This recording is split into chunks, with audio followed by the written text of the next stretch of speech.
अस्सलाम वालेकुम प्यारा दोस्तों, मुंहिंजो नालो यार मोहम्मद अंसारिया है।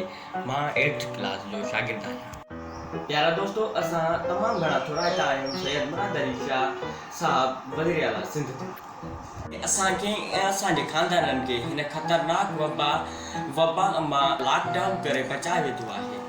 सॼे सिलसिले में मज़दूर तबिके जो घणो नुक़सानु थियो आहे, पर मां ईअं चवंदुसि त ज़िंदगी हूंदी त मज़दूरी ऐं महिनत बि थींदी।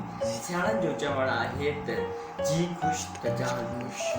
त रमज़ान शरीफ़ बि आहे, पर पोइ बि मां ईअं चवंदुसि त अॼु ॾींहं ताईं लॉकडाउन खे लॻभॻि 50 ॾींहं थी विया आहिनि, पर सोशल डिस्टेंस सां गॾोगॾु सिंध जी सखावत बरक़रार रही आहे।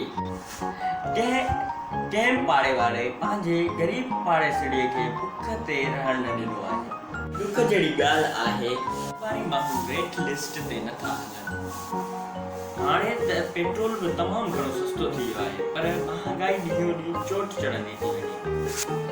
अगरि असां सभु गॾिजी लॉकडाउन खे बरक़रार रखूं ऐं असां सचाई ऐं ईमानदारीअ सां इंसान ज़ात जी ख़िदमत कयूं हा त शायदि हेॾी महांगाई न थी हा। सभिनी पढ़ंदड़ शागिर्दनि खे अर्ज़ु कंदुसि त पंहिंजे घरनि में तालीम जे सिलसिले खे क़ाइमु रखनि। में ही लफ़्ज़ चवंदुसि, सिंध सलामत साथ सलामत।